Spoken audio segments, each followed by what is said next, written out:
सभी का स्वागत है अशला मैम चैनल पर। आज मैं आपको पढ़ाऊंगी कक्षा 10 में जो आपके कोर्स में है सूरदास के पद। तो संदर्भ तो आपको पता ही होगा कि आपको कैसे लिखना होता है। सबसे पहले जो मैं ये पढ़ाने जा रही हूँ पद, इसका प्रसंग देखिए। इस प्रसंग में आपको लिखना है कि प्रस्तुत पद में सूरदास जी ने श्री कृष्ण की महिमा का वर्णन करते हुए कहा है कि यदि भगवान की महिमा आपके ऊपर हो जाए तो आपके लिए सभी कुछ संभव हो जाता है। ये आप लिखेंगे प्रसंग में, उसके बाद व्याख्या। तो चलिए देखते हैं। चरण कमल बंदो हरराई। सूरदास जी कहते हैं कि मैं भगवान के श्री कृष्ण के कमल रूपी चरणों की, चरण कमल माने कमल रूपी चरणों की, बंदो माने वंदना करता हूँ। जाकी कृपा पंगु गिर लंघे। जिनकी कृपा होने पर पंगु माने लंगड़ा व्यक्ति भी, गिरी माने पर्वत, लंघे माने लांघ सकता है। यानी अगर ईश्वर की कृपा हो जाए तो लंगड़ा व्यक्ति भी पर्वत को लांघ सकता है।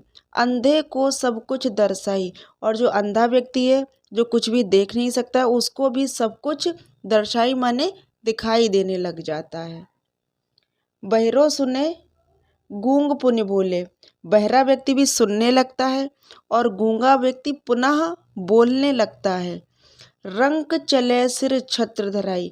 रंक माने जो निर्धन है, भिखारी है या गरीब है, वो भी अपने सिर पर छत्र माने मुकुट, ताज रखकर, धराई माने रखकर चल सकते हैं।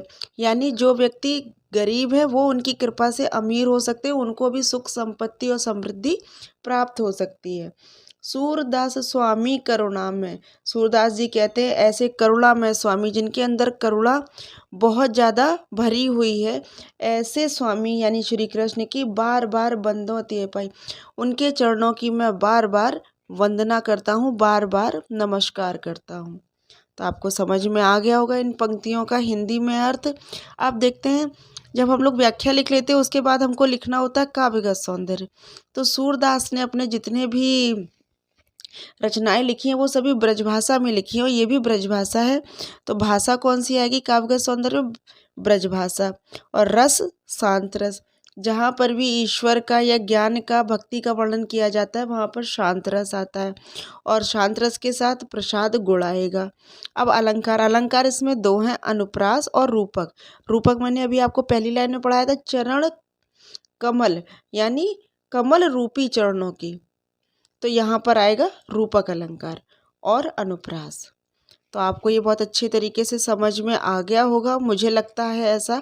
अगर आपको समझ में आ गया है तो आप लाइक कमेंट अवश्य करें, और अगर आपने अभी तक मेरे चैनल को सब्सक्राइब नहीं किया है तो सब्सक्राइब भी अवश्य करें।